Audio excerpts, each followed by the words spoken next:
And I'm going to take that as a negative. So I think we can get moving. We're going to start today with Jessie Pechmann. It is Pechmann, right, Jessie? It's Pechmann. Yeah, you almost got it. There we go. She's got the right pronunciation. She's going to talk today about how GIS supports humanitarian work. With over 80 million people worldwide who have been forced to flee their homes due to conflict and other disasters, many more in need of basic human services in their homes. These numbers reached record highs in 2019 and unfortunately were compounded with the COVID-19 epidemic. Now the concept of evidence-based humanitarian response is more important than ever. Evidence-based planning uses research and data collected on humanitarian needs in a given context, such as the Syrian civil war or post-conflict Iraq. Both are contexts Jessie's worked in. This presentation will review how geospatial technology can add important information to evidence-based planning to better aid humanitarian efforts. Jessie's goal is to show that as humanitarian partnerships are also becoming increasingly interdisciplinary, geospatial professionals have an opportunity to bring new ideas to the sector. And with that, I will hand it over to Jessie Pechmann. It's all yours, Jessie. Great, thank you. Can you guys all hear me and see the actual presentation? Yep. Yes. Okay, presentation mode. Okay, thanks. Okay, so thank you for that introduction, Corey. I am Jessie, and I'm going to talk about mapping in the humanitarian sector. And I thought I would start out with why you're hearing a presentation on humanitarian work at SLUG. I know that's probably something that not a lot of people work on. So I'll start with that. And then I wanted to give a little bit of an explanation about the humanitarian world. I sat down to work on this presentation yesterday, and I realized that the humanitarian world is something I didn't know about at all 4 years ago. So the context of this doesn't really make sense without a little bit of an introduction. So I'll have that. And then I'll get to the actual bulk of the presentation, which are mapping examples of how maps inform humanitarian work.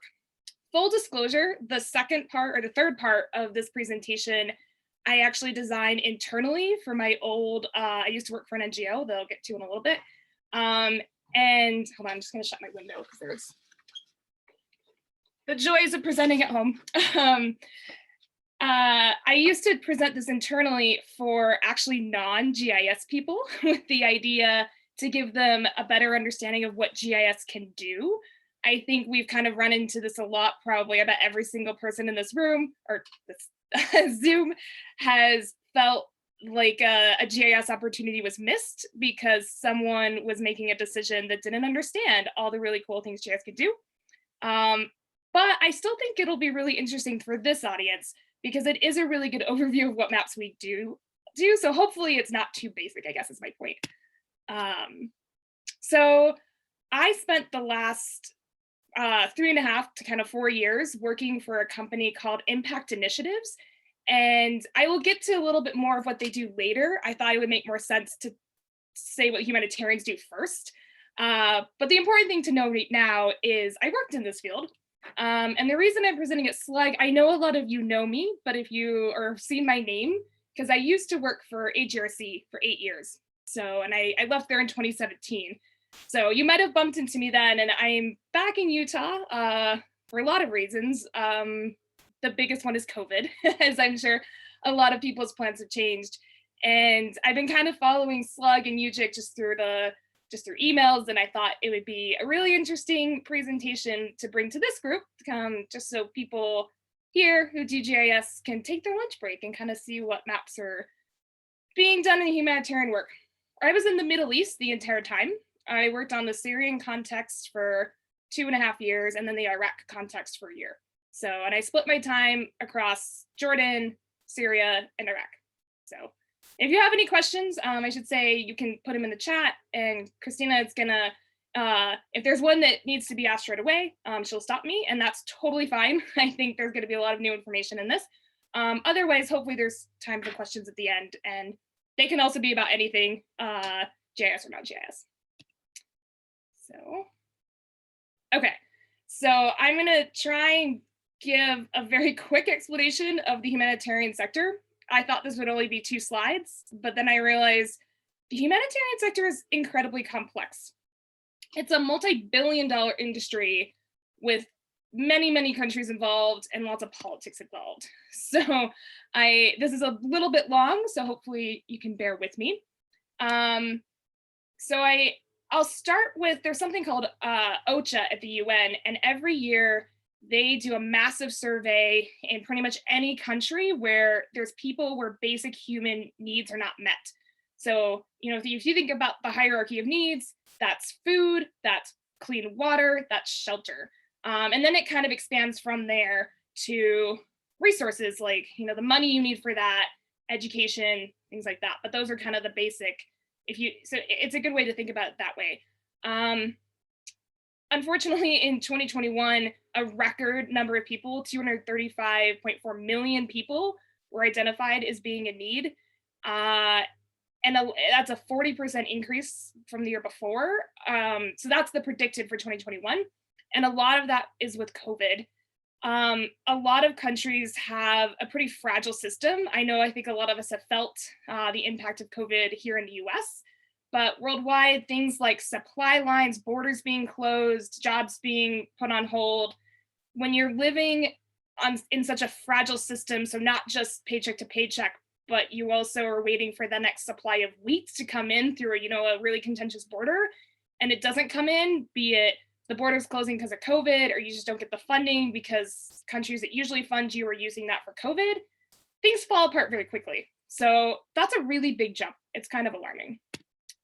Where are these people in need that are not getting their basic human needs met? A lot of them are in Africa and Asia, and you can see a little bit in Latin America.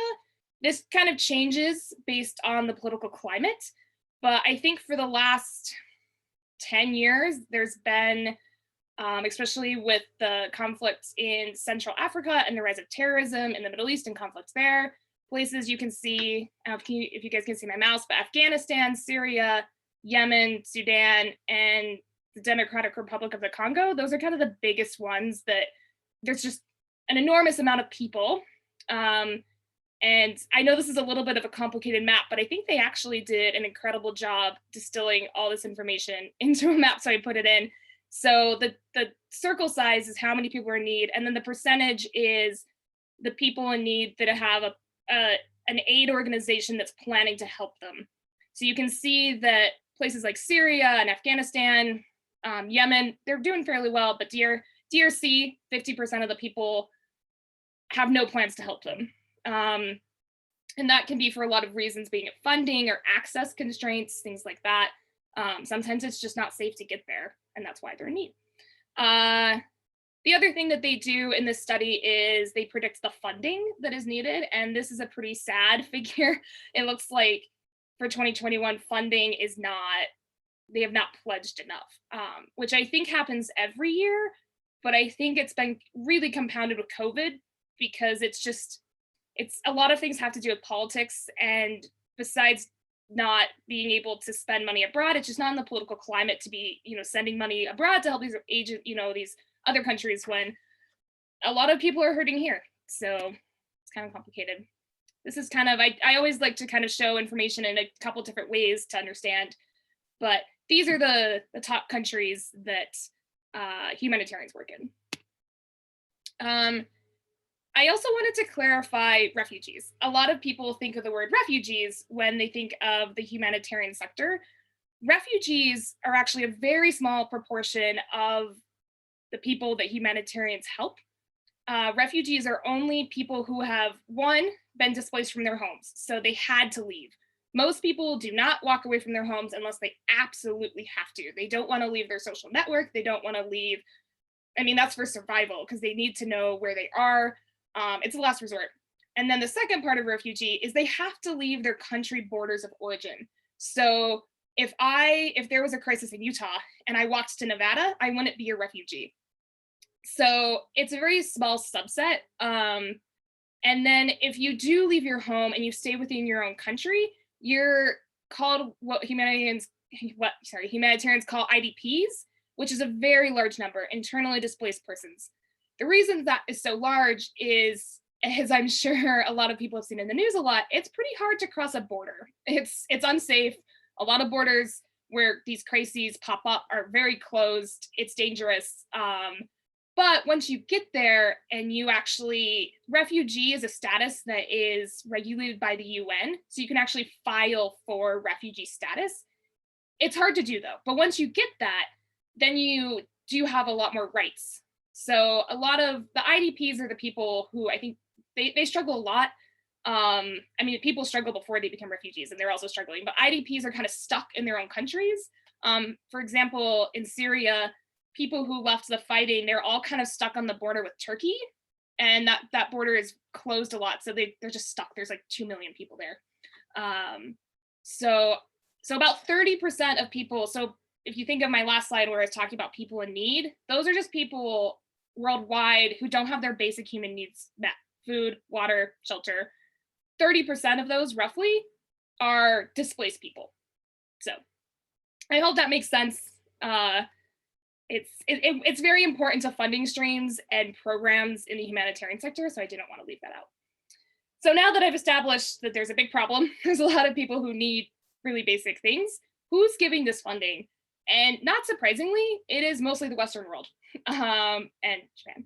So this is just a list. I think this is as of 2017. I couldn't find anything more recent.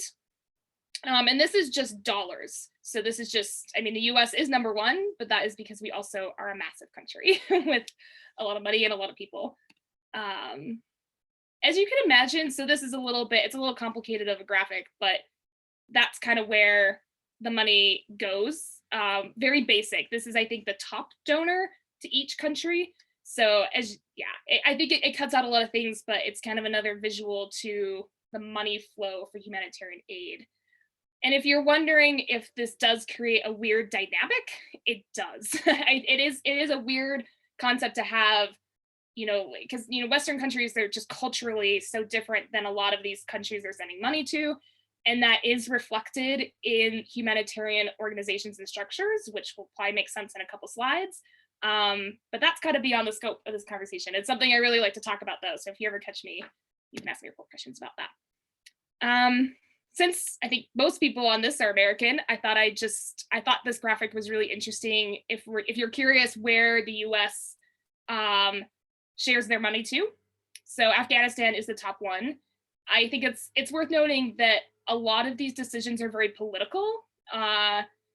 You can see that Yemen is not on this. Yemen is a huge country, it's not a huge country, but it has a lot of people in need. But due to politics and the Americans' partnership or not close relationship with Saudi Arabia, that is probably why Yemen's not on here. So, but that means that other countries kind of have to step up to help Yemen, else the system kind of collapses. So there's a lot that goes into this that is very fascinating. And at the end of the day, there's still millions of people that just need help. So one more piece of context on this. Again, I really like to make sure that I think it's maybe the GIS part of me making sure that all context is there. So like I was saying, the US is number one, mainly because we are such a large country. But if you look at the percentage of gross national income, the US is there. So we're not the bottom, but we're not the top. So the top is Sweden, Luxembourg, Norway, and Denmark, with the UK and Germany not too far behind. So they give a lot higher percentage of their gross national income. So it's interesting. I mean, I think I also don't want to simplify this too much and say that countries should give more or less, because all countries are unique and need to be spending their money on different things. So, but it's interesting to put in context, I think, of who's doing what. So lastly, that one of the first slides I showed talked about that there's a record amount of people in need this year, and that has been rising. It did jump a lot. That's not on this chart yet. And that just has to do with a lot of things. I think we've all been kind of watching the news over the last 10 years with more natural disasters, more conflicts, a lot of things being stalled. And so this is interesting. So funding requirements is going up, but the response plan funding is not really going up. And I think this year it stayed pretty stable. Okay, so hopefully that kind of helps give you a little bit of context of the humanitarian sector. It's not too much of a black hole yet. So then I wanted to talk a little bit about how it's organized, because I think it's also pretty interesting. This is Doctors Without Borders, or MSF as it's known in French. It's based in Geneva, and how most international NGOs, so non-governmental organizations that do aid are organized is they have a headquarters, MSF, and I shared this one even though it's a little complicated because it was the only map I could find of their organization chart. They're headquartered in Geneva, and then each country they work in is these hollow circles, and each of those missions, it runs pretty autonomously. So they have a mission staff, a mission office, a mission head usually, and then a bunch of people under them. And while they do work, they can network and they can use resources from other countries. It's pretty much based on the country you're in. So it's not like MSF has this seamless thing globally. That would be really difficult. MSF, or Doctors Without Borders, is a pretty complex and massive organization. So they also have these regional operation centers, the yellow dots, where they kind of organize and have supplies and send people out for that. So I think that is important to keep in mind because we'll get to how things are coordinated. So I've mentioned a few times, basic human rights, water, food. Safety is another one that I didn't mention before, but that's a big one too. Being able to walk outside your door, have a roof over your head. And so, so there's multiple organizations that work on every single context. So when I say context, I mean like the Syrian civil war or post-conflict Iraq, or, you know, a cyclone in Mozambique. Multiple organizations get together and help. And then within that, they will have different projects. So one organization, like, I'm just trying to, like, so maybe a UN organization or something like Save the Children, or IRC, the one that has that yellow logo, International Rescue Council. I think you guys have probably all seen ads for that to get money. They'll have projects, and then they'll have people working on, they might have an engineer that does sanitation, or they might have a nutrition expert or a food security expert or like a crop expert. And so that person or team will then work with something that's called a sector, and that is usually run by the UN, this whole coordination system. And so they will meet other people from other agencies and organizations working on the same thing. And they all work very differently. I think they kind of like GIS and just different things. They all seem to have different personalities, but it's interesting. And I think when I came in with just technical skills. I got to work with, I think, almost every single one of these. So I got to meet a lot of people working on different things. Early recovery is an interesting one that has been added recently. It's meant to be a gap between, or a bridge between, an initial crisis response and development. So that's like when the World Bank or the IMF get in and start doing projects to kind of get a country out of crisis. So where does that leave us now? Because now that you kind of have some context for the humanitarian sector, I worked for a company called Impact Initiatives, like I said, and most of what we did informed what is coined evidence-based planning. Now, coming in, from a data and GIS background, the idea that evidence-based planning was not always a thing is kind of shocking, but there's a start for everything. I think historically, a lot of humanitarians, they kind of run from crisis to crisis. And I think we've all probably met people like this. They don't really change what they do. They get out of their trucks and they hand out food baskets.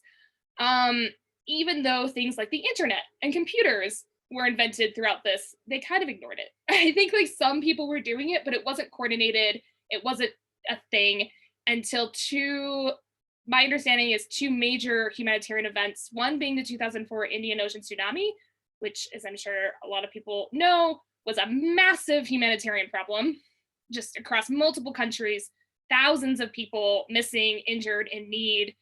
And organizations got there and they had no information on where to go. and what people needed. And they had no way of getting it because also, phone lines, electricity was down. So there was no network or system to deal with that, to inform where to bring their programming. And that was really sad. And something similar on a smaller scale happened in 2010 with the Haiti earthquake. Again, communications, everything was kind of locked out. And especially when the cholera outbreak started, they had no way of knowing where people were getting cholera. So they had a hard time stopping it and helping the people who were getting sick.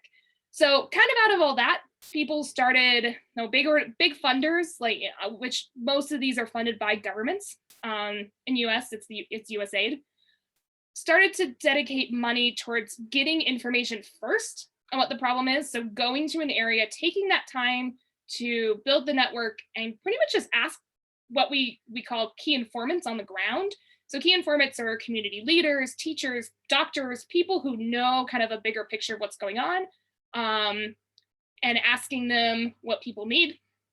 Sometimes if something's not as urgent or we can actually go house to house, we will sample a neighborhood and ask enough people to get a statistically significant answer, to say, yes, we do not have enough food. So I hope that kind of makes sense. So that is what I've been mostly working on for the last 3.5 years, is basically taking information of what is needed and then handing it off to the people who actually deliver the aid. So impact initiatives, we ran a lot of what we call needs assessments to basically assess what the need is. And we did that with your basic research cycle. This is maybe the first thing that'll look familiar to a lot of people. You collect your data, you analyze the data, you share it, and then you look to see what you learned and what you need to learn next time and start over again. At this part in the presentation, I usually talk a lot about how GIS can help every single step, but I'm sure you guys can kind of understand that. A lot of people think of GIS as just the output, but over the last 3.5 years, we did really well to incorporate GIS into planning data collections and analyzing and stuff. So that's been really cool. So most of my work, I just wanted to share a little bit of what we did so you can just kind of have an understanding. We had a lot of fact sheets. So, infographics, little data things, little paragraphs, we put maps in. We also just had what we call standalone maps, where it's a map, the GIS team makes the whole thing. We also built dashboards and did a lot with data, obviously. Okay, so now I'm going to get to how maps, some examples of how maps actually inform the actual response in humanitarian. So the most common maps, and I'll breeze over this one because I think this is one that everyone kind of knows, but these are the maps that we got requested for all the time. One thing I forgot to say is a lot of this research I was talking about with that evidence-based planning is done privately with proprietary funds. So GIZ, which is the German aid part of their government, they might get funding to do peace building or build schools in a country, and then they will go do their own assessment and they will keep it and not publish it. My company was different because we would get a pool of funding and then we would publish publicly most of our stuff. So because of that, I wasn't just getting map requests from my organization. I got them from pretty much every organization that worked on the Iraq and Syrian crisis. And everyone loves paper maps of where things are and where their projects are and where people are and where people are moving. That is what people think of when they think of maps. And it's very important. It's always, there's more to that though, which I'll get to. So here's just some examples of, these are all examples of impact projects, but they could be any aid project. They could be an organization going and delivering food or something like that. They could be very basic, like this one, a reference map. Or I always like to try and kind of kill two birds with one stone, and I always encouraged my team. I should say I was a GIS officer on the Syria team, but then I managed the GIS team in Iraq. So I don't have as many maps of Iraq in here, but that's because I wasn't making them. I like to show some more context. So this doesn't really show where the people are or how many people you're actually reaching. These maps do that a little better. So the darker colors basically they indicate a greater reach of the percentage of the population. So it's always good to add context.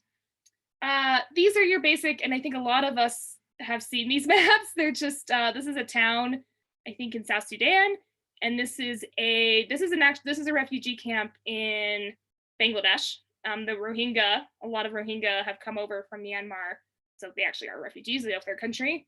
And I think it's pretty straightforward. It's good to know where things are.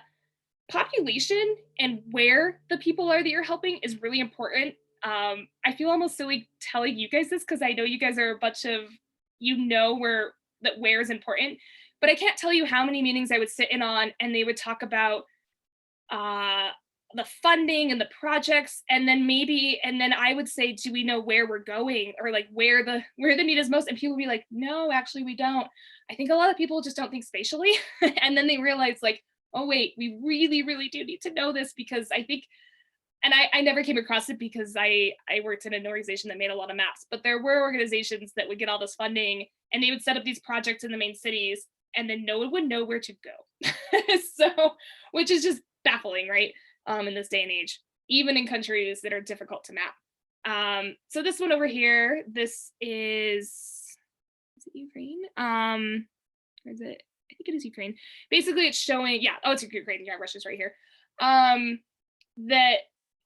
These are internally displaced people. So you kind of know that they're in this part of the country. And that is the part of the country that you want to target for programs. Again, very basic, but when you have your high up people at these big organizations or really high up in the UN, they aren't gonna know this. They should know this. And that is why we put this on maps, where the people are in need. So I think here, a lot of people fled east from the conflict there. Here is another example in South Sudan of movement flow. A lot of times when there's conflict, people, they move, and it's really important to know where they're coming from and where they're going for multiple reasons. A lot of people displaced twice. You can kind of see that these arrows go back and forth. That probably represents people trying to return home, realizing that they just can't, whether their home is gone or there's no food and they have to leave again, which is really sad. Or a lot of times in conflict, groups get very separate and one group needs to go one way and another group needs to go the other, which is also sad because in a lot of cases, people have been living side by side for a long time. Okay, so those are your basic maps. Kind of the next step of maps is mapping the actual need. So those are kind of like just very basic, here's the region map. You can also map things directly to the projects or the sectors, like I was talking about in that one slide. This is a map of Northwest Syria. For those not super familiar with the Syrian context, I was gonna say recently, but it's been like 5 years. A lot of people in Syria left the fighting and went up to Northwest Syria because it's still opposition held. So now what you have is a bunch of people who are stuck in this kind of opposition area. They can't go back to the regime controlled, the government controlled area, and they can't get into Turkey. So this is a massive pocket of people who, it used to be a kind of very beautiful, I mean, it's still beautiful. It's very hilly, lots of olive trees, very rural. Now there's a ton of internally displaced people. So these maps are a series of health maps, and quantifying need is pretty hard. Like, you say it, and then when you actually start to think, what do I actually mean? It's a little more tricky. So what we do is we ask what barriers people are facing to access a need. In this case, the example is health. So here they're reporting 50% of communities say that they have no transportation to a health facility. About half also say that it's too expensive, and 37% say that there's no medicines. So it's really helpful, I think, to break this down. For an organization like Doctors Without Borders, they can look at this and recognize, well, we could probably help with the medicines. Transportation, though, that might be something else. And that's where that UN cluster situation gets together, and they can kind of look at this map and break it down. So can I interrupt for just a second? Yeah. I have a question, and this is my question. Okay. Where does a lot of your data come from? I mean, because you've got all kinds of information. Some of it obviously comes from, you know, surveys, and you talked about some people being on the ground and trying to assess situations. But I mean, you've also got, you know, background data, and a couple of slides ago, you had a thing that we want maps about. That, you know, there were like 3 or 4 things you wanted maps about, and I'm like, well, where do you get all of this data? That is a great question. There's a lot of different sources. So with Impact, we collected all our own data. So we actually hired local people in these areas, and they walked out or they got on their phones and they asked people. I'll get to, we also did a lot of remote sensing, and that's completely different, right? So that's another way we got our information. Organizations also, it depends on where you are and the context you are, and kind of, I would say, how uptight it is. Syria is not as uptight. They share. So we did a lot of needs assessments, and we are obviously shared all our own data, but there's also other organizations that do it as well. And yeah, they're basically setting up networks where they go out and ask people. Yeah, that's where this type of information is. Things like population and migration, that is tricky. I think a lot of people would just come to us and be like, map how many people left, and it's really hard. You do it in different ways. You basically set up networks that are saying, okay, we saw this many people leave, this, and then you have someone on the other side saying, I bet this many people arrived. But as you can imagine, it's a nightmare. And it depends on the government. A lot of times in these countries, the government is either A, not functioning, or B, too political, and they will lie about their data. And that could be for a lot of reasons, whether there's a minority that's getting more people and getting more power, and they don't want anyone to know that, or they just want to hide something. So that data, like we talk to governments about population data and like schools and stuff, but it's not, it's not very reliable. Does that kind of answer the question? Yeah, no, that was great. Thanks. It can be really tricky. And actually, I think, like I was saying, this type of work is actually fairly new over the last 10 to 20 years. And I think something similar is happening in the humanitarian sector that is, I think, in the US and all over the world, where we're looking at the bias in data. Because a lot of times when you go to a house, you know, in places like this where gender dynamics are different, like you're not going to get the woman who's sitting in the back of the house. You're going to get the man. And so, you know, I think they're just starting to realize, how does that obscure things if 90% of your participants are male? You know, things like that, or a certain age, or a certain profession, or a certain income. That type of stuff, I'm going to be honest, is not captured that well. I mean, that's hard enough in a country like the US, right? So, yeah, it's fascinating. But that was a good question. Great, thanks. Yeah. So this is another example in that same area where there's a bunch of IDPs. Reporting that they have, and this is just group. Sometimes it's just easier to group if you have like at that binary, are there barriers or are there not? So this is the percentage of assessed communities, so communities we talk to that are reporting any barriers. And we split out residents. So these are just people who lived in this area before this happened. And then also those IDPs that came from other parts of the country. These colors maybe aren't super easy to see, but you can kind of tell that this area up here in the north, here's Turkey.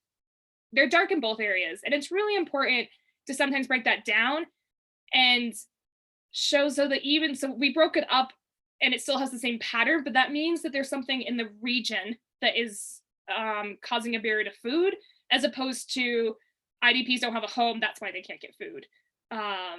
There's just a lot of things to think of. And I think there's a lot of assumptions. We all make assumptions in our day-to-day life, and humanitarians make them all the time.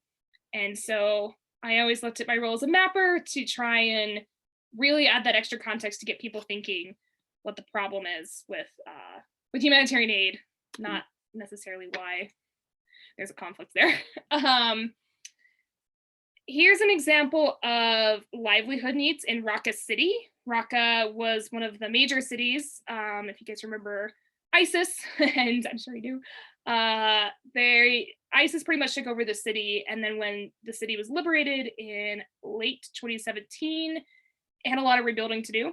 A lot of people left, a lot of buildings were destroyed, and a lot of jobs were lost. So this map, I always love GIS, and I'm sure you guys do too, because you can take two things that are telling the same thing, but in a different way. So here, so these are neighborhoods in Raqqa. The dark areas are areas where very few males are working. So 1 to 25% of males in this region actually, or this neighborhood, have a job. And the dot size is their income. So there's just 2 levels here because there's not much of a range of income in Raqqa, unfortunately. So the bigger dot means more people are working, or the bigger salary. So, looking at this, if you want to go do cash for work programs are pretty big, where they just go in and give funding, but you actually have to work for it to kind of get the economy going. So, then you could see, these 2 neighborhoods, they have no people working and they have little income. So that's really useful for when you're actually getting to the ground in Raqqa. This one is, so WASH is water sanitation. It's kind of all lumped in. This map, it's also really important to know where the population is. Similar to Utah and a lot of places in the world, population density is far from uniform. And so knowing where the population centers are is really important. And not just where the population centers are, but the severity of the problem there. So the darker the dots so the black, very few people have the water they need at all. And the lighter the dots, they pretty much have the water they need. So, and then the size of the dot is how many people are there. So you can look at this map and look at the bigger, darker dots and the smaller dark dots, because I don't mean to not call out these smaller areas, but your programming is going to be a lot different if you're going to one of these tiny towns versus these major population centers, right? So it's really useful context. That again, you would think people would be knowing working in this region, but what happens in areas like this is the people who know about this area, they're there living it, and it's really hard to get a hold of them. So a lot of times it's these, and that's when I was talking about that weird dynamic of Western money and organizations coming in, they just don't know about the region. So it's useful to have this extra context. This is a map of Al Hol, Camp Syria. It's another one that's been in the news a lot. I think it ballooned from about 10, actually it's down there, 10,000 people to over 70,000 people in a matter of a month. And I was actually in Syria when this happened. This is when the last of ISIS was getting pushed out of Syria in 2018. So this is a camp that has sadly been used multiple times. I think it was first set up with Palestinian refugees back in the 1950s, and then Iraqis used it during that war. So it's this area that has some, there's actually cement buildings here. The rest of these out here are tents. And what happened is so many people were walking miles across the desert and ending up here and picking up tents. They had a area somewhere here where you could get in and just going and setting up tents. But it's a pretty big area. And camp managers actually couldn't even track it. So I was watching satellite images and counting tents and showing and producing this map once a week to show where the people were. It happened very fast. It was very tragic. It was really sad too, because before people could even get in, this was winter, it was cold. People did die along the way. And so also what happened when they got there is there were latrines throughout the camp, but they hadn't been maintained because no one was living there. So a colleague who, I actually don't remember where she worked, but she was Greek and very lovely. She worked coordinating the water and sanitation cluster, and her network actually went to that camp and they sent out people to open up every single latrine and see if it's working. And if it wasn't, and they found that this whole section here had they had really big latrine buildings. So the size of the dot is how many actual latrine stalls there were. But the darker the dot means the percentage that were blocked or not working. So we made this map, and actually within a month after humanitarian partners saw this map, those latrines, because then they went and did another assessment, they had been fixed. So this is one of my more straightforward success stories of making a map and saying like, go to phase 4 and fix the latrines, because I mean, it's just miserable in these camps and you need a working toilet to not get sick and to have somewhat of a life. This is a poster sized map. So down here, actually, these are showers and these are water tanks, which is also really interesting because here, these black dots indicate empty water tanks. So like this whole region down here, so you could see these tents starting, maybe if your eyes are good, them starting to put tents up down here.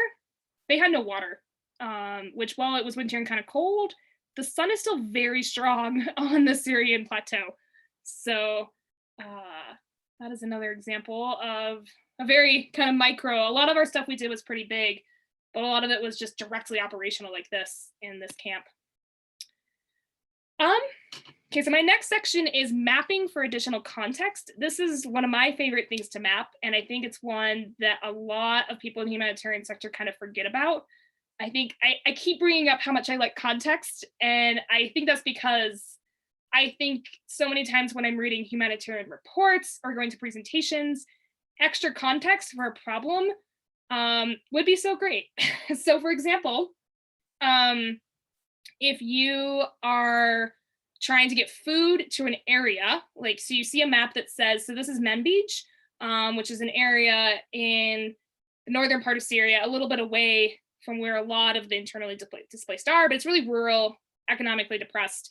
If you see a map, say, or you see a statistic that says this place needs a lot more food, knowing where the markets are, like the major food markets, would be so important, don't you think? So a lot of times when we had the time, besides going and asking people like, what are your needs and what are your barriers to these things, we actually would also work with, in this case, I think we did a lot of calling to food vendors and asked them where people were traveling from to their market. So not surprisingly, Manbij is the main town in this sub-district. So a lot of people were coming into this.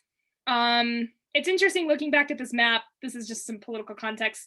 Another reason Manbij was so important is it was on the border between the Kurdish-controlled area, and which is two basically opposition groups in Syria, and Turkey was threatening to come in and basically block these supply lines in Manbij. It basically a lot of supplies went through Manbij for one reason or another.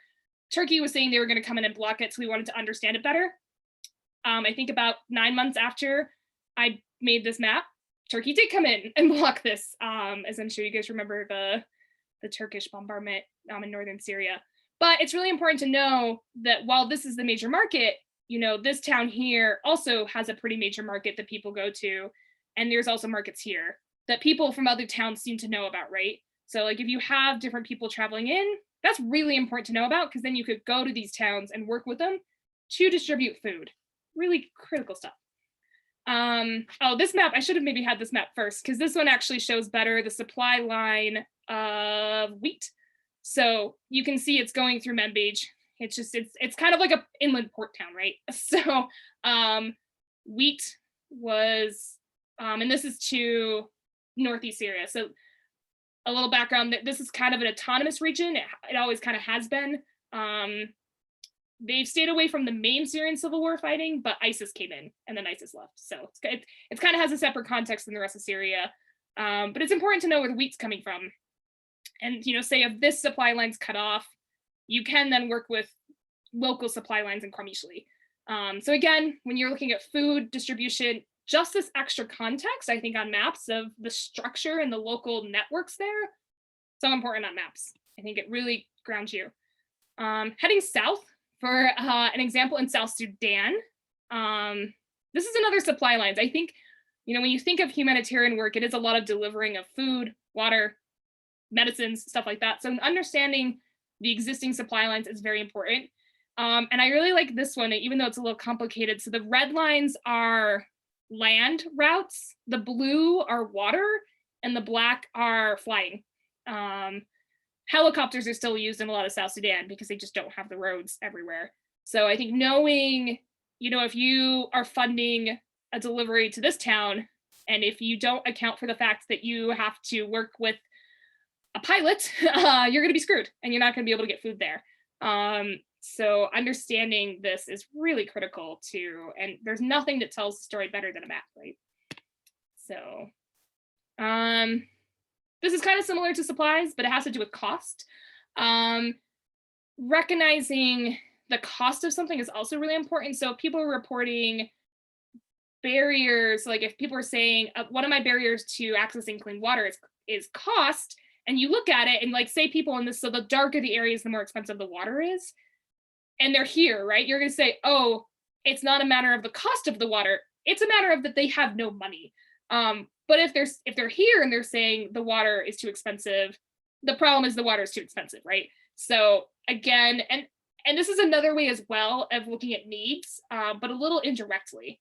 And again, these are working through networks of people who live in these areas, reporting all these prices. Another big thing that I think everyone in Utah will appreciate is land use. I was saying kind of at the beginning that a lot of these higher up people that are making decisions don't understand the context they're in. So this is land use in a part of Cameroon, and the red area is where the population is. I think a lot of people just think of Cameroon as like one big jungle, and which it kind of is, but knowing where the people are, it's just so critical. I think it's just such a basic. And then also if you're working on like agricultural projects, food projects, stuff like that, knowing, I think so the yellow is cropland, the light yellow, just understanding your region, you're gonna make better decisions and better programming decisions. It's really key. Gap. I love how maps can show a gap analysis. So I'm using the term gap analysis here to show the gap between aid and the need. So on the left here, the need is in red. So the darker the red, the more people are reporting that they are affected by this crisis in, again, Nigeria. So terrorism fighting up there in the northeast. And the green, the darker the green, is the aid that's been delivered. This is another type of data, back to Christina's question, is everyone kind of that delivers aid keeps track of it, and then they report it to the UN. So if you are Doctors Without Borders, Save the Children, you're basically, and it's all in Excel still, they're kind of just, they basically keep track of the aid they deliver and they report it themselves. And it's liability because they're getting a lot of money from governments. So that's where we don't count on the people on the ground we sometimes do, but it's also checked with that. So yeah, you can see here that this area said they were affected a lot by the crisis, but they have not received much funding. So again, this is a really important way that maps can tell the story really quickly of what is needed on the ground. Here's another example of kind of a more direct, but maybe more complicated gap analysis in Raqqa. As I was saying earlier, Raqqa was completely destroyed almost by ISIS and the conflicts with them pushing them out. So the darker areas are higher proportion of houses destroyed, and these little icons are showing the projects that have been implemented. So you can see that in a couple of neighborhoods that are pretty destroyed, there's been no projects. And the lighter one that's just repairs, which means, and I guess this is context that's not on this map, but I know most places are completely destroyed. So if you're going in and repairing windows, that's not really helping. You need the reconstruction in a lot of areas, which is only in a couple places so far as of this, which I think was 2019. Okay, this is my last section. Remote sensing is something that we have, at least at Impact, we built a lot over the last few years. And, like I was talking with Christina, this is a completely different way of getting information, but it's incredibly helpful, again, to add that context. And we do this in a lot of times where we can't even get to the region. And we also use it to to triangulate with what people are telling us on the ground. So if we're looking at flooding and people are saying our houses were damaged by flooding, we can also look at the maps to see if our information's right, or if we're missing a lot of people, that can happen. So I did that animation wrong, but this is the part of my presentation, again, remember I was doing this internally, because the GIS team, we were the only ones that knew how to do remote sensing. We had more control over the whole project. So this is where I like to talk about the actual audience. Before, we were kind of working with teams and inserting maps and information. But this one, we designed the whole things ourselves. And one thing that's really important to remember about the humanitarian sector, but I think every sector, is your audience and your goal in this. And so with humanitarian work, there's 3 different levels. There's operational, that is going to latrines, unblocking them, fixing them, stuff like that, handing out food baskets, cleaning water, stuff like that. Programmatic, where you are making kind of program-based decisions, and that's kind of more like funding, what you're going to do where. And then advocacy. I think a lot of times people, and this happens in every sector, you just get going on like, you know, something, and you forget, and you kind of miss a big conflict that's happening, or not big conflict, a big crisis. So I threw that into here to kind of add a little bit of a layer of what maps are made for, like why. So this is actually flooding risk. It's not actual flooding. I should change that. In Yemen. And Yemen's such an interesting country. I mean, I think a lot of places are like this, where they can go from extreme drought to massive flooding very quickly. And the darker the red, the more of the flooding risk. So as this shows, a lot of Yemen is at risk for floods. And with this country that has been blocked from the rest of the world for really like years now, very, very poor country, if a flood does hit, it will be catastrophic. So this one, the point of this map was to advocate for better planning for, you know, disaster risk reduction, which is another part of the humanitarian sector that I haven't really gotten into. Because most of what I've done is conflict. I realized I forgot to mention that there was a map that showed, I think, the different colors between conflicts and disasters, but we can go back to that. And then programmatic, because if you're trying to figure out what flooding, like where to bring your flooding programs or disaster risk reduction programs, you would go to the red areas. This is a map I made of a Risha camp. This is actually, so this camp was flooding so when ISIS was getting pushed out in 2019.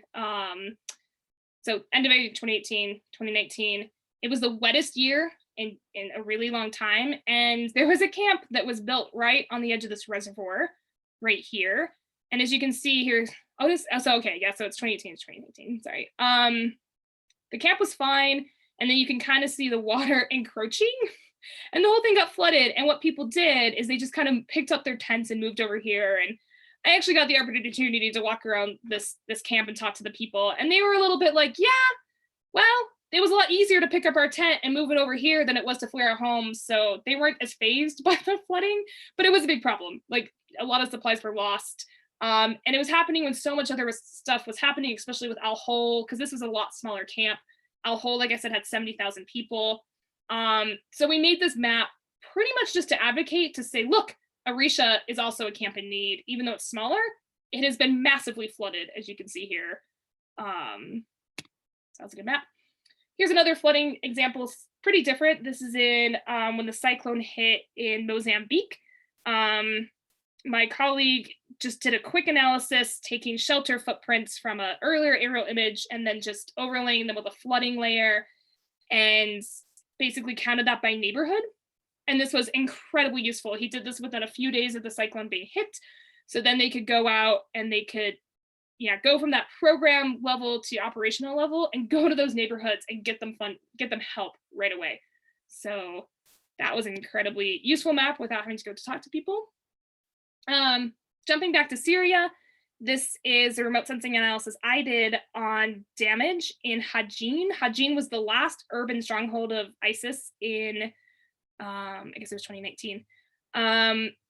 And it was really hard to get to, very dangerous still. A lot of people were ISIS sympathizers, but a lot of people weren't. So we couldn't really get there. So I used aerial imagery, and this map, you can kind of see, maybe this again was a big poster map, which are always kind of hard to put on slides. But these purple dots are buildings that are completely destroyed. Yellow, I think, is just moderately damaged. One thing that was really important for me, once I did my analysis to show about Hajin, is most places were destroyed. A lot of shelter programs are based on very minor fixes, like windows, doors, stuff like that. But unfortunately, the fighting with ISIS destroyed a lot of buildings. And the other thing that I thought was super interesting about Hajin is there's these impact craters. This area had more impact craters, like a higher density of impact craters than anywhere in Syria. The fighting there was really bad. So, you know, you have these blocking roads, you have them destroying agricultural fields, and this was unique to Hajin. So I kind of made this, I maybe tried to do too much with this map, because a lot of our damage maps, once we did this analysis, was very operational. You could jump in and you could go fix these areas. But this one, once I realized how bad the damage was and how it had these unique things of just how bad things were destroyed, I wanted to advocate for that so people would pay attention to Hajin, because it's a pretty rural spot, but still people live there. This is another very operational map that I worked very close with people doing shelter work in Raqqa. Like I was saying, they're more interested at the time in moderately damaged buildings. So we worked to basically, you know, a lot of our original maps showed a focus on the most destroyed, but they wanted me to flip it, right? Because they wanted a focus on the least destroyed. So that's why in this map, the darker color just basically shows the percentage of damage that's moderate. So they can go, which is right here, which, interesting fact, Raqqa is a very old city, 1,000 years old. And a lot of old cities across the world, especially in the Middle East, have walls around them. And there is still an old city wall that is probably 800 years old here. And so that's why a lot of things got more damaged here, is the fighting was going this way, or west to east.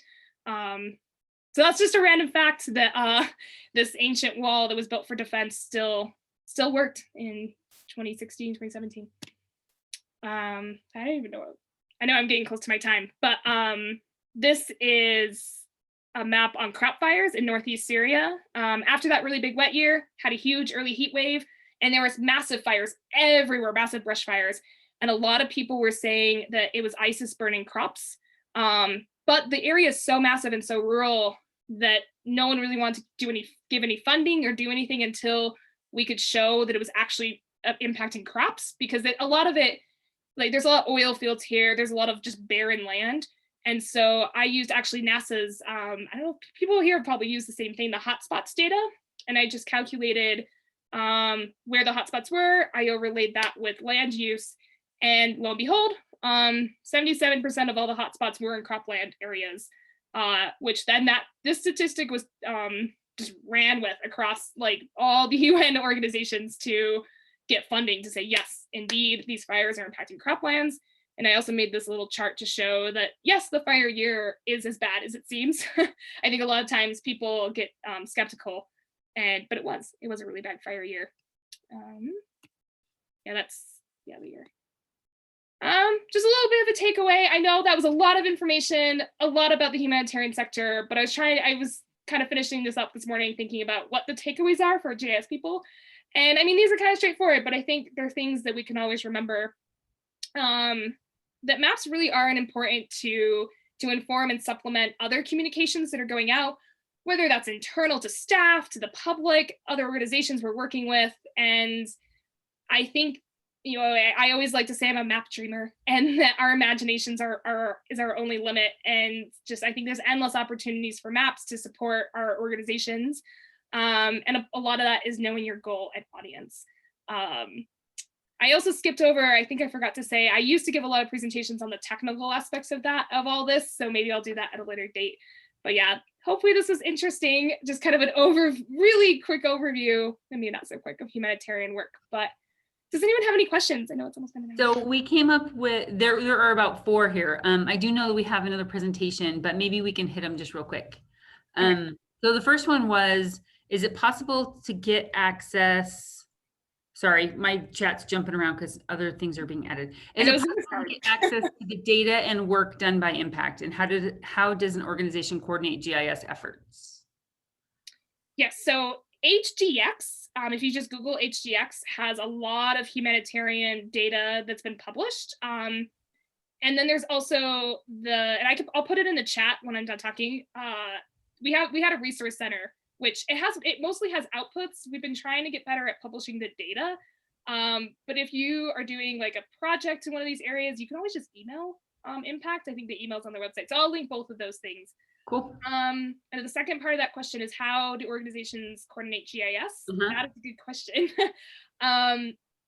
I think it depends on the organization. A lot of GIS workers are in the information management kind of spectrum because of reach. Kind of that's all we did was data. I was kind of in the GIS unit. A lot of it, I mean, it's pretty much like how it is in a lot of organizations where there's people working on GIS, and then there was someone in our headquarters who was the global GIS manager, and they validated, they had to okay every single map and analysis we did.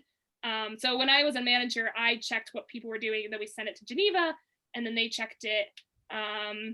There was trainings we did before COVID. We did some in-person conferences where that's actually where I taught Pro to a lot of people because I was part of the switch to Arc Pro. So yeah, kind of, and then we also had like a global Skype group. There's also, this is important. In each country, there's something called the Information Management Working Group that's run by the UN. It looks very different depending on the context, and I don't really understand why yet. A lot of it is based on tracking that aid. It's called the 3 W's. Like I was saying, that each aid organization has to keep track in an Excel spreadsheet of the aid they give, and it's the who, where, what, I think. And a lot of it is compiling that, and then a lot of it is that the assessment I showed at the very beginning, predicting who needs aid. That's all kind of coordinated by the UN. And I've seen like things are changing very fast in the humanitarian sector. I think those things are are getting a little more together. Like you are showing that gap analysis. It's happening quite slowly though. So, because there's always a crisis. And I think it was interesting being in the humanitarian sector during COVID, because then I think everyone kind of paused for a year and tried to just react. But I feel like everyone kind of did globally. So hopefully that kind of answers the question. I can also share my email if people want to email me. I was just going to say, if you wanted to give your contact information in the chat, so if anybody else had any questions or wanted to contact you, that'd be great. And there's a couple more questions if you want to grab them in the chat, Jessie. Yeah, that was going to be my idea. Maybe yeah. You can look through the chat and see if you can answer some of the others so we can get on to our other presentation. That'd be awesome. But thank you very much. That's an awesome application of GIS, Jessie. Thank you very much. One of the things I forgot to mention at the start was we are looking at August to get back on track for our regularly scheduled GIS meetings. So if anybody else out there would like to contribute with an incredible presentation like Jessie just gave and Natalie is about to give, reach out to the SLUG board or any one of us individually. So next we have Natalie Young, who is going to give us information on the census.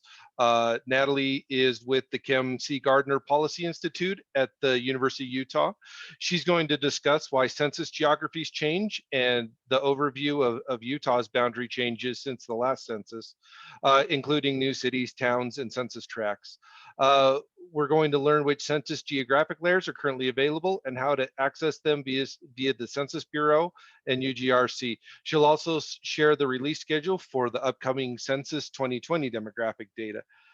So without any further ado, Natalie, you're on. All right, thanks so much. Great. Yeah, I'm Natalie.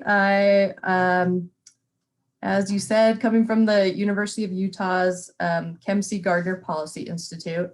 I'm called a research analyst here. In reality, I'm really a GIS analyst too. And yeah, we're getting your census zone. We're going to talk about census geography. And I'm also going to go ahead and put I have it later in the presentation, but this is my email. Pretty simple. So yeah, if you have burning questions or need clarification on the way, I'd go ahead and chat them. And Christina, if you can help me too with identifying those, that'd be great. Thanks. So I want to tell you a little more about me. I grew up in Missoula, Montana, a wonderful place. And then I came to Utah and got a degree in GIS from BYU. And thankfully I've continued to enjoy that field a lot. I've had some really good opportunities working in I was an intern at Draper and in Cottonwood Heights, and I worked in utilities, and now I'm working at the U. I've had several good years here, and I've met lots of you SLUG members along the way. So good to see you. And this is my first time presenting, so presenting here. So, so this is a great opportunity. So let me get my slides up here. Share.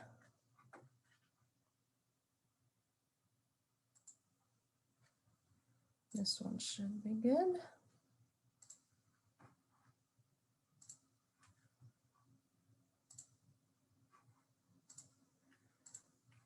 All right, and I'll do the check. Do you see this beautiful PowerPoint? Okay, 6. Thanks.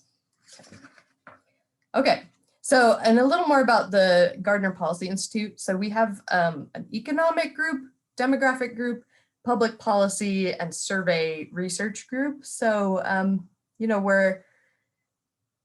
those are our areas of focus, and our mission is to help individuals make informed decisions, and especially in Utah, make good decisions in our state.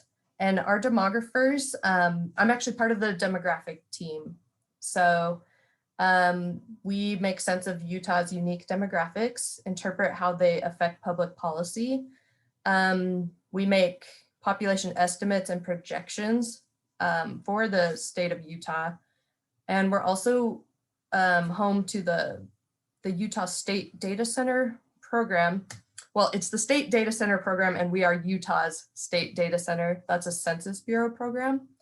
I will chat a little more about that. And the website's gardner.utah.edu. So a lot of what I'm presenting today is coming from a fact sheet we did recently called What's New in Utah's 2020 Census Geography. So it's 7 pages up on our website. I won't preview it right now, but you're going to hear the meat of it in this presentation for sure. So why we did that, just want to say why we're even getting into this geography topic. It's of course fundamental to census data.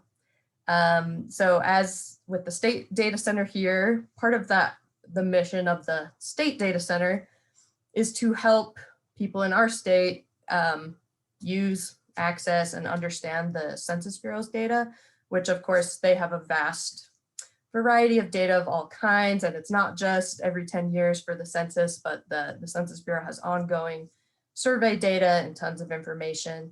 And yeah, geography is the basis, and it was actually the first data, the boundary data and such, they come out before the demographic data. So we thought, let's make a nice summary of this to share the key changes, and hopefully that will help all of you who use census data have some context beforehand or prepare to get the demographic data. So I'll say this presentation, I hope it's useful, whether you're really a census geography boundary user or not. I think some things are of some general interest, some changes in Utah recently, and then, but you know, I hope it's also extra helpful as some summary for those of you who really do use census files a lot. So a concept that is just a good overarching one to know with census geography is that all of their boundary information is either a legal boundary or a statistical boundary. And in your big decennial every 10 years census data, you have several types of both of these. So legal is, you know, these are familiar areas, cities, towns, etc., where names and boundaries are legally defined and they're officially documented. And they're often areas that are represented by elected officials. So examples are cities and towns or incorporated places, counties, the state, school districts. There are many more, but those are all legal. And the Census Bureau updates those boundaries regularly, usually annually. For statistical boundaries, they are created for statistical purposes and presenting data created by the Census Bureau or other organizations. So these areas they don't usually have an elected official representing them. And some examples are block group, census tract, or CDP, census designated place. And those get updated once every 10 years. So in preparation for the big census, and you know, it's not like a quick deal right before the census. There's several geographic programs that go on in the years leading up to the census. And they do have local involvement. So some of you may have been involved to some extent in some of those. And then just to point out, will we have demographics for all of those areas? Yes. So the 2020 census information will come for all of those geographies and more. Just a quick definition so I don't miss this. I'm going to talk quite a bit about places in the census and tracts. So in Utah, well, the Census Bureau calls the geography layer place. And in Utah, that means our cities, towns, metro townships. All of those are legal boundaries or incorporated areas here. And then also the CDPs, which are just technically statistical, remember, and not legal areas, but I'll give some examples of those. We have some new ones this decade. And it's pretty interesting. Metro Township actually just came about this decade. So it was created through a Senate Bill 199, the Community Preservation Act, created in 2015. And the Census Bureau has recognized these as legal boundaries, but they only exist in Utah right now. So, and then another note that here towns have to be 100 people and cities need to be 1,000 people. All right, now census tracts. Tracts are divisions of a county. So the entire area of a county will be covered in at least one census tract, usually many more. They're relatively permanent. In long-standing settled areas, they're a lot more permanent than they are here in Utah, where we have you know, empty fields becoming neighborhoods and all that. Their tracts are designed to be roughly equal in population to help to offer this nice kind of roughly comparable way to compare neighborhoods and smaller areas than, you know, obviously city level doesn't always cut it, like especially in a large city like Salt Lake. So here's I'm going to go backwards. So here's like Washington County as an example. These are just a few of the tracts in Washington County. And what you'll see on a tract name is like, it's more a number, but it's the name. 2717.03 is an example of a tract. Tracts divide into block groups, and block groups are just groups of blocks. That's the very smallest census geography you'll get. So every census geography will, blocks will nest inside and be kind of the base. So a couple ways boundaries change. Places change by legal adjustments. So, and these are, again, they're legal, they're documented in Utah. They're documented on municert.utah.gov, which is through the Lieutenant Governor's Office. And so places, annexation is when you add on to a boundary, and disconnection is when an area is taken away. And importantly, the Census Bureau keeps track of these, asks our state for our boundaries every year through an official survey called the BAS, and AGRC now contributes those for Utah, and I know they collaborate with you local entities to do that. So here's just a well, an example. In the past decade, yellow is Harriman in 2010. And then this black outline is the 2020 boundary for Harriman. So a couple changes here, here. But especially here, some large areas annexed on. So I see some neighborhoods in there. So, you know, they weren't formally part of Harriman in 2010, and now they are. So another way places change is by incorporation. So this means they're, you know, they weren't a legal place and they've become one. And so this will happen. They can become either a city, town, or metro township to be a incorporated place. We had 11 new incorporations in the state this decade. Most of them were in Salt Lake County. A lot happened here. And I've got Brighton as an example up here next to Alta. Brighton became a town in 2019. Mill Creek became a city. And then we have 5 metro townships: Copperton, Emigration Canyon, Kearns, Magna, and White City. And then we had 4 outside of Salt Lake County. All of those became towns. Dutch John is in Daggett. Interlochen is in Wasatch County. Cedar Highlands is down south in Iron County, and Bluff is way down southeast in San Juan County. And Cedar Highlands is kind of interesting. It became a town before the census and is a town in census materials. And I come to find out they actually dissolved. So it's kind of interesting. They formed a town but dissolved a few years later. So just an interesting tidbit, but they would likely remain they'll remain in census material, and just their status might be a CDP instead of a town later on. Now, other ways places change. So these are the non-legal, the statistical boundary changes. Census designated places. These are the ones that they're only going to be added every 10 years before a census. So we had a couple new ones, and they look just like they are part of the place shapefile. So they look like all the other places. And it's, of course, with attributes, you can easily tell what's a city and what's a CDP and everything.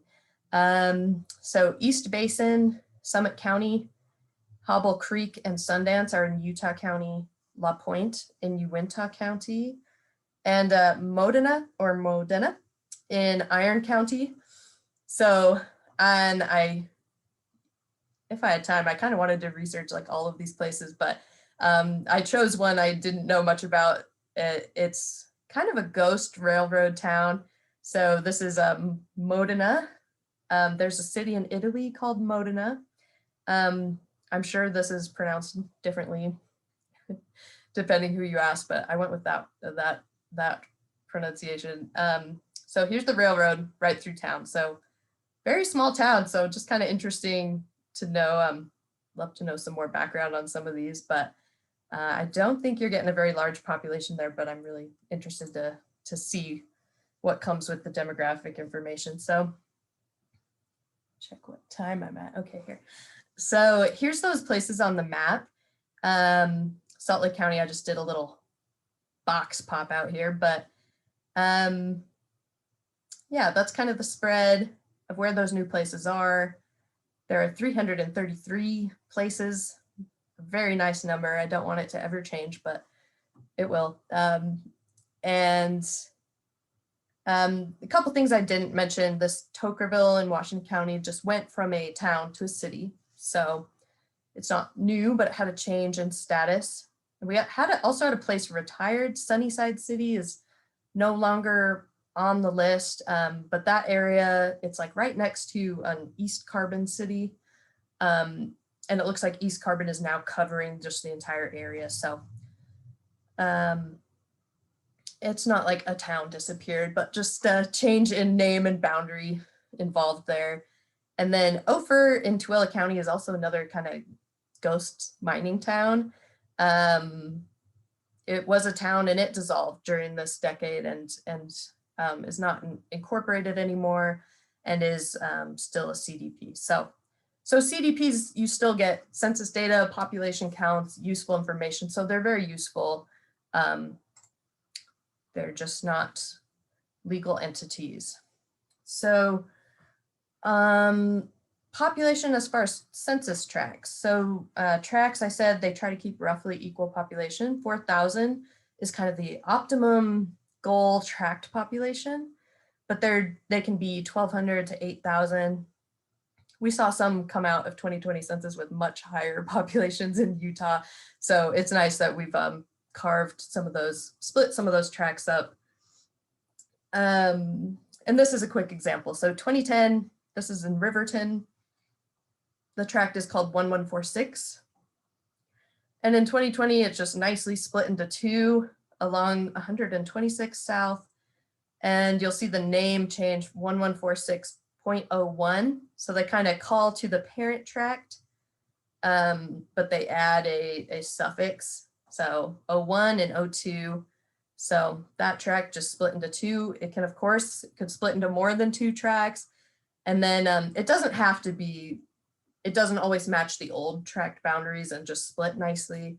There are areas where you see more of a redraw and some bigger changes in tract boundaries.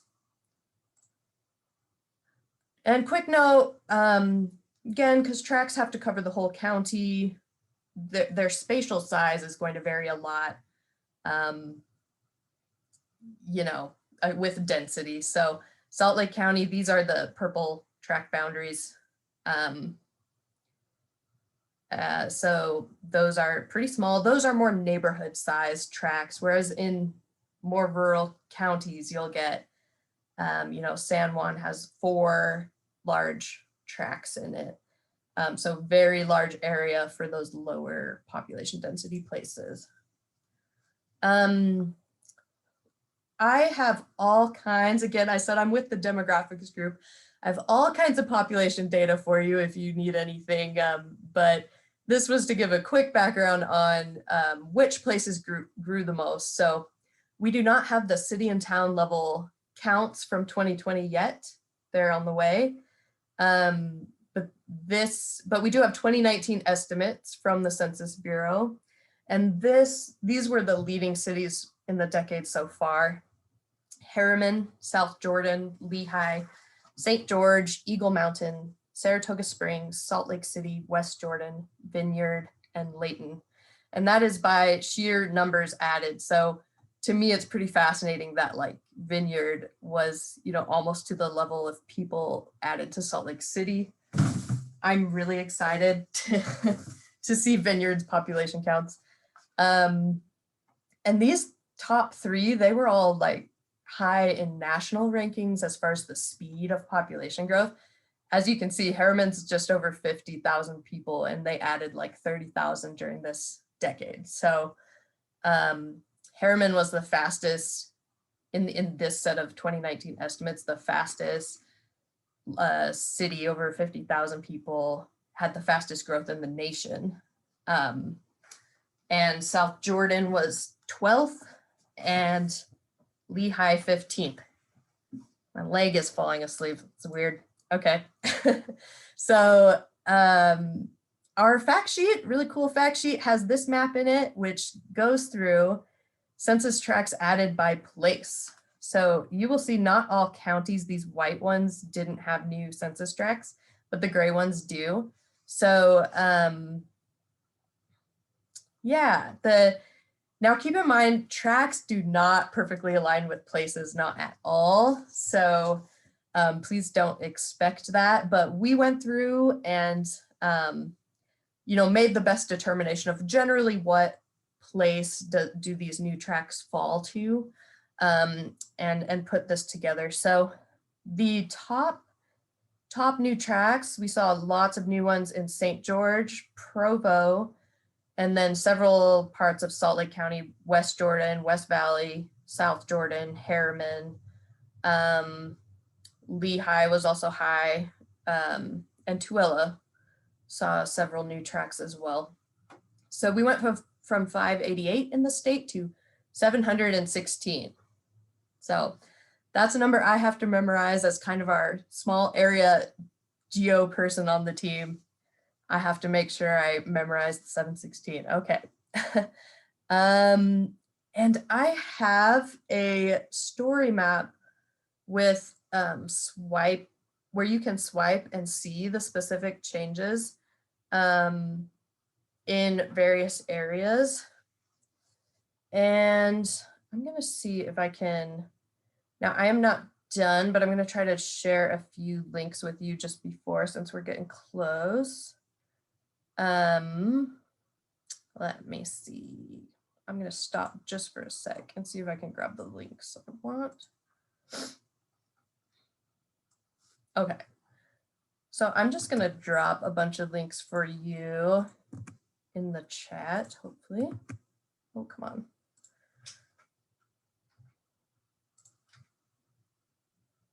Let me see if that worked.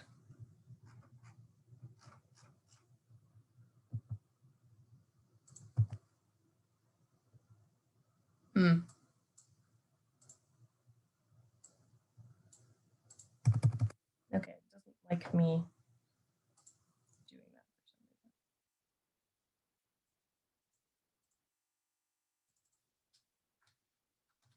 See, maybe it'll let me do one.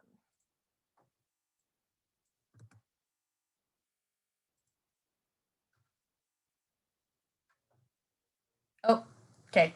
Sorry, I got all the links there. So the first one is the fact sheet. The second one is the story map. So it doesn't have all counties now, but it does have all of Salt Lake County. If you want to go look at the track changes more specifically, please do. Okay, let me go back to sharing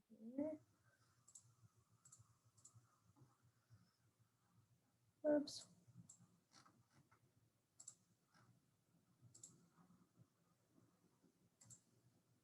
Okay. That's the story map. Some notes on census blocks.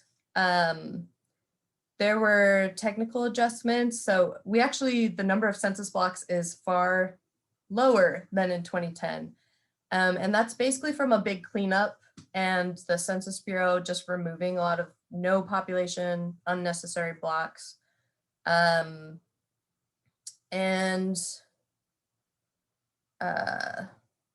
Yeah, here's an example. There was some kind of weird ones. This is Salt Lake County, like Saltaire.